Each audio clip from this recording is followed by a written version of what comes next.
सफर हमेशा प्लान करके नहीं बनते। कभी कभी जिंदगी खुद आपको उन रास्तों पर ले जाती है और कुछ सफर ऐसे भी होते हैं जहां शब्दों की जरूरत ही नहीं पड़ती, बस खुद को उन नज़ारों के हवाले कर देना पड़ता है। लद्दाख का ये सफर भी हमारे लिए कुछ ऐसा ही था, एक अनजान रास्ता जो यादों का एक खूबसूरत सा तोहफा बन गया। तो चलिए अब मैं आपको दिखाती हूँ कि हमारा सफर कैसे शुरू हुआ। रात के करीब 10 बजे हम देहरादून आईएसबीटी से दिल्ली के लिए निकले।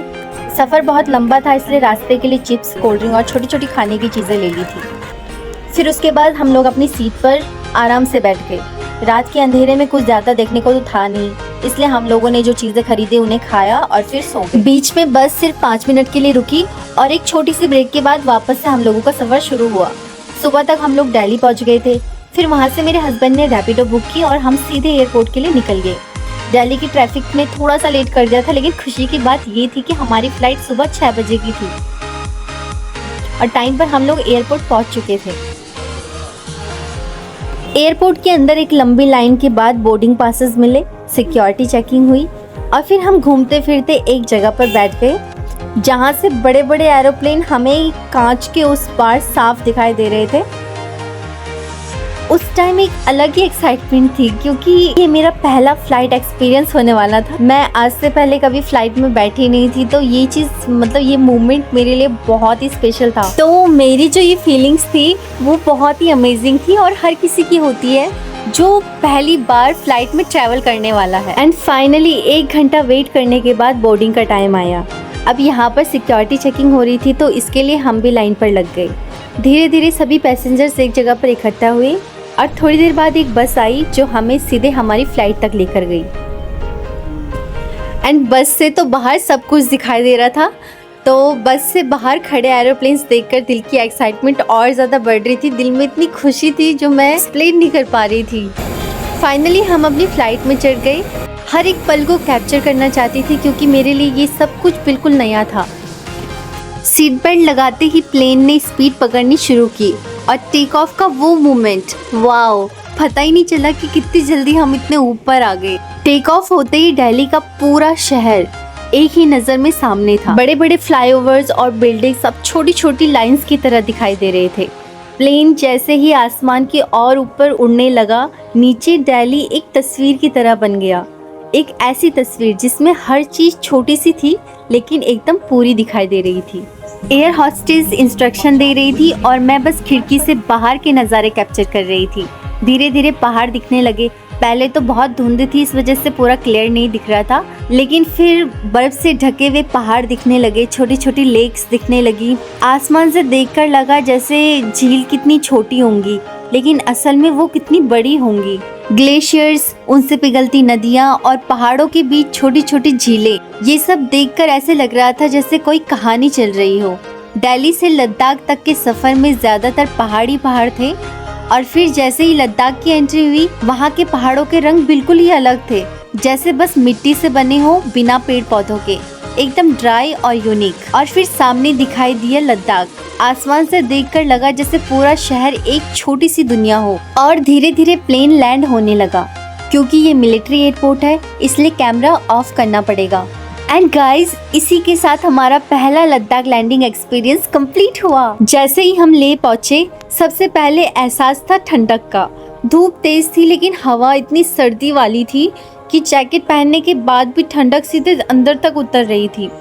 नई जगह थी और नई जगह पर हमेशा थोड़ी बहुत मुश्किलें तो होती ही हैं। सबसे पहला काम था हमारा एक रूम ढूंढना ताकि फ़्रेश हो सके।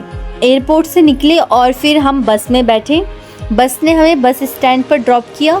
वहीं से हमने रूम सर्च करना शुरू किया। लेकिन गाइज, यहाँ एक चैलेंज था। कम ऑक्सीजन की वजह से हर एक स्टेप में सांसें तेज चल रही थी। चढ़ाई पर चढ़ना तो मानो एक मिशन की तरह था और ऊपर से रूम ढूंढने का स्ट्रगल। कहीं रूम में सिगरेट की स्मेल, कहीं तो रूम ही बेकार थे और कहीं तो रिसेप्शनिस्ट ही गायब थे। थोड़ी मुश्किलों के बाद आखिरकार एक ठीक ठाक रूम मिल गया था। रेस्ट करके थोड़ा एनर्जी ली और फिर हम तैयार हो गए ले एक्सप्लोर करने के लिए। मेरे हस्बैंड बाइक का अरेंजमेंट करने गए थे और वापस आए तो मुझे उनका लुक देखकर बस कैमरा ही उठाना पड़ा। जैकेट और सनग्लासेस में उफ, कितने हैंडसम लग रहे थे। और फिर बिना किसी फिक्स्ड प्लान के हम निकल पड़े लेह की गलियों में, बिल्कुल अनजान मुसाफिरों की तरह। जो भी आया बस उसे ही एक्सप्लोर करते चले गए। लेह की तरफ चलते गए और जितने आगे बढ़ते गए हर तरफ ऐसे व्यू थे जो आंखों को बिल्कुल सुकून दे रहे थे। इतने प्यारे व्यू थे। और ये एरिया एक तरफ से मिलिट्री जोन भी है, इसलिए आपको अक्सर फौज की प्रेजेंस और उनकी कैंप्स दिखाई देते हैं। लद्दाख भारत का एक संवेदनशील क्षेत्र है, इसलिए यहाँ पर आर्मी काफी एक्टिव रहती है। रास्ते में हर जगह छोटे बड़े स्तूपा दिखाई देते हैं। स्तूपा असल में एक बुद्धिस्ट स्ट्रक्चर है जिसे शांति और धर्म का प्रतीक माना जाता है। हर स्तूपा के अंदर प्रार्थना और मेडिटेशन से जुड़ी चीजें होती हैं। क्योंकि यहाँ पर ज्यादातर तिब्बतन कम्युनिटी रहती है, इसलिए मंदिरों में आपको बुद्धा ही देखने को मिलेंगे। चलते चलते हमने लोकल लोगों से पूछा कि यहाँ घूमने की कौन कौन सी जगह मशहूर है। उन्होंने हमें सजेस्ट किया शाह पैलेस और रैंचो स्कूल। फिर हम सबसे पहले शाह पैलेस की तरफ निकल पड़े, लेकिन भूख इतनी तेज लग रही थी कि सोचा कुछ खा लेते हैं। शाह पैलेस के सामने ही एक छोटा सा रेस्टोरेंट था। बाहर से सिंपल था, लेकिन जैसे ही अंदर बैठे पीछे से एक बड़ा सा तालाब था और सामने शाह पैलेस का नज़ारा। वहीं तालाब के किनारे बैठकर जब हम लोगों ने नाश्ता किया तो उस व्यू ने खाने का टेस्ट ही डबल कर दिया।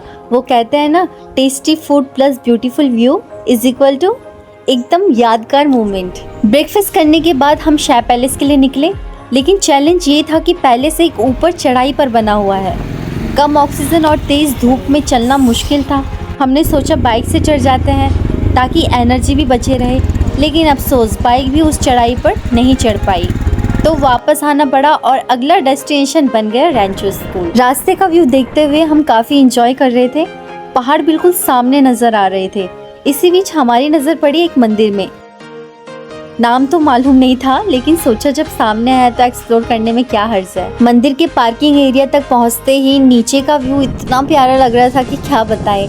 यहाँ पर बड़े बड़े प्रेयर व्हील्स भी हैं। बुद्ध धर्म में माना जाता है कि इन प्रेयर व्हील्स को घुमाने से प्रार्थना का फल मिलता है, जैसे हिंदू धर्म में मंदिर की घंटी बजाई जाती है। लेकिन असली मंदिर तक पहुँचने के लिए हमें काफी सीढ़ियाँ चढ़नी थी। कम ऑक्सीजन की वजह से चढ़ाई एकदम चैलेंजिंग थी। सीढ़ियाँ इतनी ज़्यादा थे कि चला ही नहीं जा रहा था। वैसे हम लोग तो काफ़ी चल लेते हैं, लेकिन यहाँ पर ऑक्सीजन की भी कमी है, तो उस वजह से काफ़ी मुश्किल हो रही थी। लेकिन हम लोग फिर भी हार नहीं मानेंगे और अपना जो मिशन है वो कंप्लीट करके रहेंगे। खैर धीरे धीरे ही सही, लेकिन हम मंदिर के अंदर पहुँच ही गए। यहाँ एक बड़ा सा बुद्धा का मंदिर है, जहाँ अंदर फोटोग्राफी तो अलाउड नहीं थी, लेकिन मैंने एक दो क्लिप्स चुपके से कैप्चर कर ही ली। इतना पीसफुल माहौल था कि बस दिल को एक अलग ही सुकून मिल रहा था। मंदिर के दर्शन करने के बाद हम लोग नीचे आए, थोड़ा फोटोशूट किया और फिर निकल पड़े रैंचो स्कूल की तरफ। वहाँ पहुँचते ही बस एक ही चीज़ याद आई, 3 इडियट्स मूवी की। बिल्कुल वही जगह, वही चेयर्स, वही सीन्स, सब आंखों के सामने जिंदा हो गया। सामने 3 इडियट्स की पेंटिंग भी थी, वही फनी चेयर्स भी थी जिसमें बैठकर रैंचो सीन रिक्रिएट किया जा सकता था।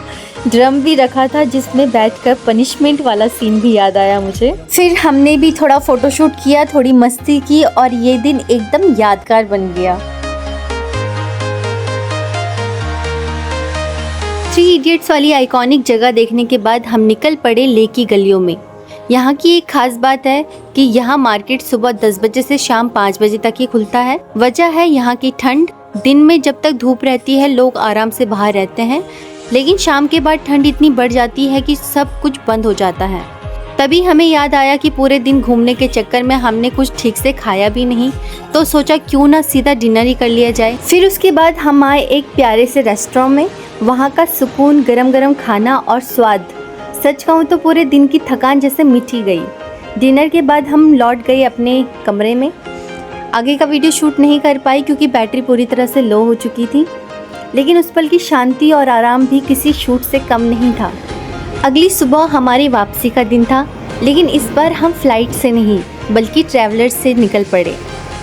यकीन मानिए, लेह से मनाली तक का ये 12 घंटे का सफ़र एक अलग ही एक्सपीरियंस था। गाड़ी में बजते प्यारे प्यारे गाने सफ़र को और भी आसान बना रहे थे। लेकिन इस रास्ते की खासियत ये है कि लद्दाख से लेकर कुल्लू मनाली तक के बीच ना कोई घर दिखता है, ना कोई गांव और ना ही कोई दुकान, बस ऊंचे ऊंचे पहाड़ और रेतीली ज़मीन। और इसी बीच ड्राइवर ने गाड़ी रोकी दुनिया की सबसे ऊंची मोटरेबल पास तंगलंगला पर। जैसे ही हम बाहर निकले ठंड का आलम ऐसा था कि जैकेट पहनने के बाद भी लग रहा था मानो सिर्फ टी शर्ट पहनी हो। सच कहूँ तो लेह की ठंड भी इसके सामने फीकी लगी, लेकिन उस पल उस ऊंचाई से नीचे फैली वादियों को देखना ज़िंदगी के उन लम्हों में से एक था जो हमेशा याद रहने वाला था।